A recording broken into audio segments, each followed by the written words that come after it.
Assalamualaikum warahmatullahi wabarakatuh. Perkenalkan, nama saya Agus Saputra dari kelas 11 TKJ 2 nomor absen 1, tema manfaat menahan lapar di bulan suci Ramadan. Untuk tugas Pondok Ramadan di SMK Negeri 1 Kepanjen, Kabupaten Malang. Sahabatku rahimakumullah, di antara semua akhlak yang tercela adalah rakus terhadap makanan.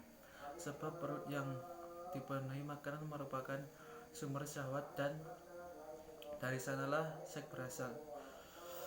Yang kemudian setelah nafsu syahwat terhadap makanan dan nafsu seks mendominasi, maka dari sana muncul sikap rakus terhadap harta benda. Karena kedua nafsu syahwat itu tidak bisa tercapai kecuali dengan harta benda. Dari nafsu syahwat terhadap harta benda muncul nafsu syahwat terhadap kedudukan, karena harta benda yang sulit diperoleh tanpa kedudukan. Ketika harta dan kedudukan telah diupayakan diperoleh, maka timbul implikasi negatifnya, seperti kesombongan, pamer, dengki, dendam, permusuhan, dan lain sebagainya. Dengan demikian, perut merupakan sumber dari semua itu. Manfaat menahan lapar menurut Imam Al-Ghazali. Yang pertama yaitu menahan lapar dan membersihkan hati dan menajamkan mata batin. Kata Al-Shibli, setiap hari aku melaparkan perutku, pintu hikmah dan ibrah terbuka bagiku. Kata Yazid Al-Bistami, lapar itu hikmah. Bila perut lapar, dari hati akan tercurah hujan hikmah. Bila lapar memancarkan kearifan, sebaliknya kenyang akan melahirkan kedunguan. Nabi SAW bersabda, cahaya kearifan adalah lapar, menjauh dari Allah adalah kenyang, mendekati Allah ialah mencintai fakir dan miskin dan akrab dengan mereka. Jangan kenyangkan perutmu, nanti padam cahaya hikmah dalam hatimu. Yang kedua yaitu menahan lapar dapat melembutkan hati dan membersihkannya sehingga mampu merasakan kelezatannya berpikir. Kadang-kadang kita berzikir dengan kehadiran hati, tetapi tidak menikmatinya dan tidak bersentuh sama sekali. Pada waktu yang lain, hati kita sangat lembut dan kita merasakan kelezatannya berzikir dan kenikmatannya bermunajat. Menurut para sufi, sebab utama dari hilangnya kelezatan zikir adalah perut yang kenyang. Kata Abu Sulaiman, apabila orang lapar dan haus, hatinya akan terang dan lembut. Bila orang kenyang, maka hatinya akan buta dan kasar. Ketiga, yaitu menahan lapar dapat meluluhkan dan merendahkan hati, menghilangkan kesombongan dan keliharan jiwa. Ketika kita lapar, kita merasakan kelemahan tubuh kita di hadapan kekuasaan Allah. Betapa ringkihnya kita kalau Tuhan memisahkan kita dari makanan dan minuman hanya untuk beberapa waktu saja. Kesabaran akan timbul dengan seringnya kita menahan lapar. Ketika Nabi Muhammad SAW ditawari semua kenikmatan dunia, beliau menolaknya dan berkata, tidak, aku ingin lapar sehari dan kenyang sehari.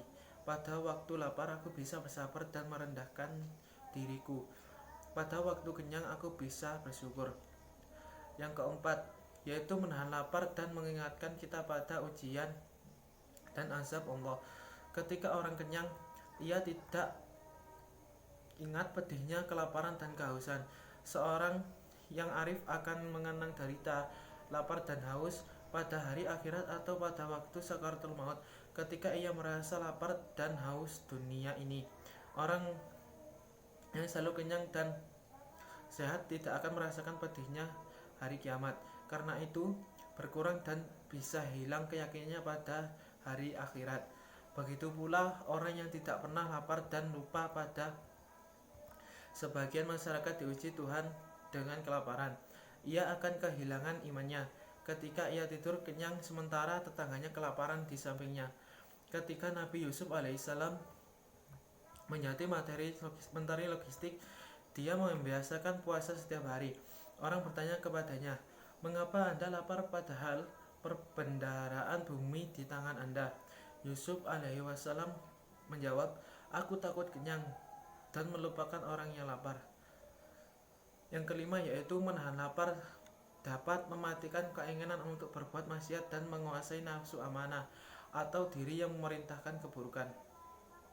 Dalam keadaan kenyang, kita punya kekuatan untuk melakukan kemaksiatan. Makan dan minum adalah bensin yang menggerakkan mobil hawa nafsu kita. Kata Al-Ghazali, kenyang dapat menggerakkan dua syahwat atau keinginan yang berbahaya, yaitu syahwat farji dan syahwat bicara. Kata Zunnun, setiap kali aku kenyang, aku bermaksiat atau berniat untuk melakukan maksiat. Kata Aisyah radhiyallahu an, bid'ah yang pertama terjadi setelah wafat Nabi Muhammad SAW ialah makan kenyang.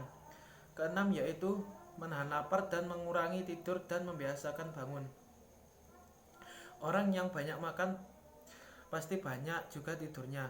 Perut yang penuh sangat sukar dibawa bangun makan malam.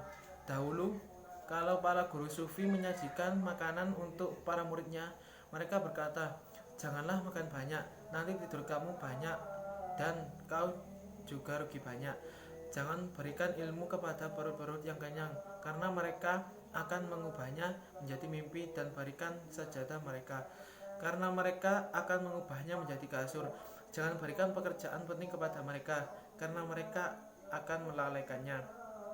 Yang ketujuh, yaitu menahan lapar dapat memudahkan menjalankan ibadah. Untuk makan dan mempersiapkan makan, kita memerlukan waktu. Waktu adalah anugerah Tuhan yang sangat berharga. Jika perhatian kita terpusat pada makanan, akan menghabiskan waktu untuk mencari makan, menunggu makanan terhidang, dan menikmati makanannya. Sekarang malah tren berwisata kuliner, di mana orang sampai menghabiskan waktunya selama berjam-jam hanya untuk perjalanan menuju restoran untuk makan makanan kesukaannya. Tidak jarang sampai keluar kota berhari-hari, bahkan ke luar negeri hanya untuk mencoba dan mencicipi makanan. Tapi sebaliknya, perhatikan ketika kita berpuasa. Pada waktu pagi, kita bisa di kantor dengan segera, tanpa harus makan pagi lebih dahulu.